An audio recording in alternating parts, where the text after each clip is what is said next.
আচ্ছা, এটা আমি না পারতে দিচ্ছি ক্লাস এটা তোমাদেরকে, কারণ খুব খারাপ দিন আসছে যে তোমাদেরকে এখন কি হিন্দু ধর্ম পড়াইতে হচ্ছে, নাইলে তোমরা ধরতেছ না। আসো, প্রথম অধ্যায় নাম কি? ষষ্ঠ সৃষ্টি। প্রথম পরিচ্ছদ হচ্ছে স্রষ্টার স্বরূপ উপন্যাস পড়াতে পড়াতে আমি অবশ্য উপন্যাসের ক্লাস রেডি করে এখানে আসলাম, তো উপন্যাস এসে যাচ্ছে মুখের মধ্যে। আচ্ছা দেখো, আমি জাস্ট এখানে বলে যাব, তোমরা একটু খেয়াল করবা। যিনি নিজেই স্রষ্টা, সব কিছুর উপরে তিনিই পরম পিতা। আচ্ছা, এত কিছু লাগবে না আমার থেকে। আমি প্রথমে জানবো হচ্ছে, আমার প্রথমে একটা টপিক জানা লাগবে, সেটা হচ্ছে ব্রহ্ম। একটা হচ্ছে ব্রহ্ম, আরেকটা হচ্ছে ব্রহ্মা। ব্রহ্মা, কথা বুঝছো? দুইটা জিনিস কিন্তু একই না। আবার ওয়েট করো একটু, আমি এটাকে কালারফুল করি। ব্যাক, শুনো। একটা হচ্ছে ব্রহ্ম, আরেকটা হচ্ছে ব্রহ্মা, ঠিক আছে? এই যে এই ব্রহ্ম, ব্রহ্ম মানে আসলে কি জানো? ব্রহ্ম মানে আসলে হচ্ছে ঈশ্বর। ব্রহ্ম মানে হচ্ছে ঈশ্বর, কিন্তু আমরা যে লিখলাম ব্রহ্ম, ব্রহ্মা, ব্রহ্মা হচ্ছে একজন দেবতা। ব্রহ্মা কি একজন দেব? আচ্ছা, ব্রহ্ম মানে কি? ব্রহ্মা মানে হচ্ছে দেবতা, ব্রহ্মা হচ্ছে একজন দেবতা, কিন্তু ব্রহ্ম মানে হচ্ছে কি? ঈশ্বর। এই দুইটার মধ্যে আমাদের খুবই কনফিউশন হয়। এটা অনেক সময় এমসিকিউতেও আসে, আবার অনেক সময় সিকিউতে আসে, ঠিক আছে? এমসিকিউ সিকিউ দুইটাতে আসে। ব্রহ্ম এবং ব্রহ্মার মধ্যে পার্থক্য কোথায়, ঠিক আছে? মনে থাকবে, ব্রহ্মা আর ব্রহ্মর মধ্যে আবার বলতেছে আমি, ব্রহ্মা, ব্রহ্মা মানে হচ্ছে একজন দেবতা, ব্রহ্মা মানে হচ্ছে দেবতা।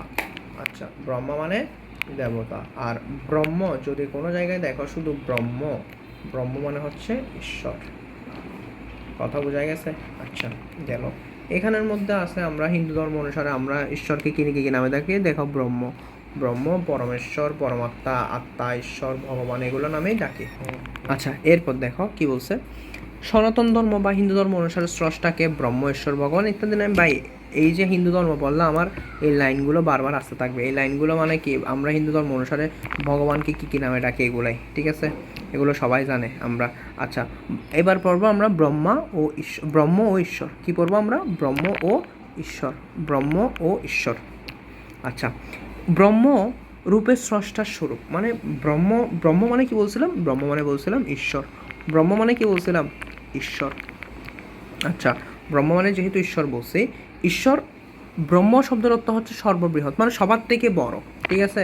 আচ্ছা, বৃহৎ ব্রহ্ম, যার থেকে কেউ বড় নেই, যিনি সকল কিছুর স্রষ্টা, যার মধ্যে সকল কিছুর অবস্থান ও বিলয়, তাই তিনিই ব্রহ্ম। কথা বুঝছ?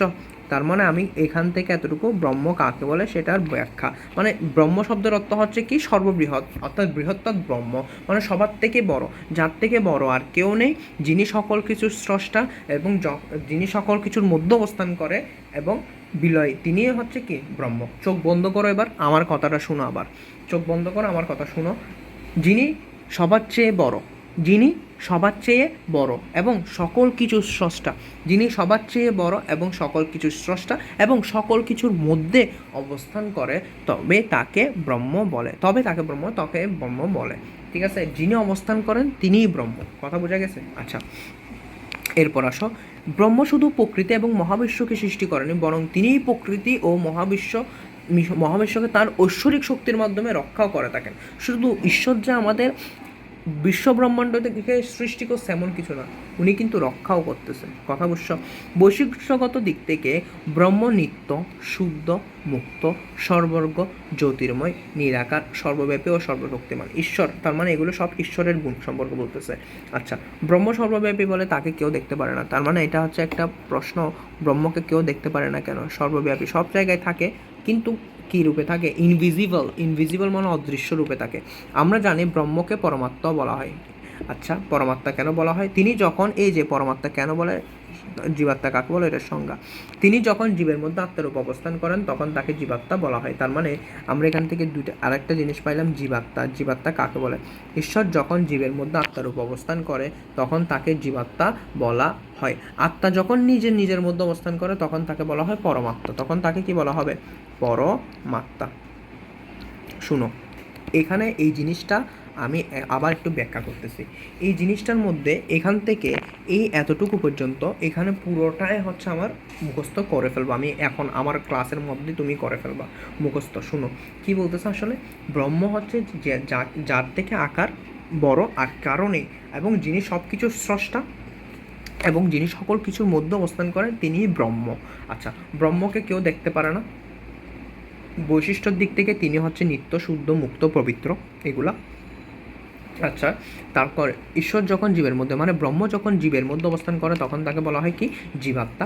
আর আত্মা যখন নিজের মধ্যে অবস্থান করে, যেমন ধরো নিজের মধ্যে অবস্থান মানে আমরা অনেক সময় বুঝি না, ধরো একজন মানুষ, আমি একজন মানুষ, আমার মধ্যে আত্মা আছে, আত্মাটা যখন আমার মধ্যে আছে তখন তাকে বলা হয় কি পরমাত্মা। কথা বুঝতে পারছো? তখন তাকে বলা হবে কি পরমাত্মা। আচ্ছা, ব্রহ্ম নিরাকার ও নির্গুণ, মানে ব্রহ্মার কোনো কি নেই, ব্রহ্মা বলতেছে আমি বারবার, ব্রহ্ম হবে, ব্রহ্মের কোনো আকার নেই, তিনি নির্গুণ, তার কোনো গুণও নেই, তিনি নিশ্চল অবস্থায় অবস্থান করেন। নিশ্চল মানে কি, একদম জড়বস্তুর নেই অবস্থান করেন। ব্রহ্ম বা পরমাত্মার জন্ম মৃত্যু নেই, তিনি অজ, অনাদি, অনন্ত, শাশ্বত। ব্রহ্মকে ওঙ্কারও বলা হয়, ওঙ্কার, এই ওঙ্কার এটা হচ্ছে ওঙ্কারের চিহ্ন, ঠিক আছে। আচ্ছা, ওঙ্কারকে সংক্ষেপে ওং বলা হয়, ওমের পূর্ণরূপ হচ্ছে অ রস্য ম, ঠিক আছে। এর অর্থ হচ্ছে সৃষ্টি, স্থিতি, লয়কারী ব্রহ্ম। তার মানে এই যে এখানে আছে এটার মানে কি, ওই যে ও আছে এটা হচ্ছে সৃষ্টি, তারপর স্থিতি, আর প্রলয়কারী। আসলে এই যে এখানে ওম আছে, ওম দ্বারা বোঝায় যে কাকে, ব্রহ্মকে বোঝায়, ব্রহ্মাকে বোঝায়, বিষ্ণুকে বোঝায়, বিষ্ণু, শিবকেও বোঝায়, ঠিক আছে। এই তিন দেবতাকে বোঝায় ওম দ্বারা। কেন? ব্রহ্মা আমাদেরকে সৃষ্টি করে, বিষ্ণু আমাদের স্থিতি বা কি করে, আমাদের পালন করে, শিব আমাদের কি করে, প্রলয় করে, মানে ধ্বংস করে। কথা বুঝতে পারছো? সবগুলো কিন্তু ওতপ্রোতভাবে জড়িত এগুলো সবগুলো, ঠিক আছে।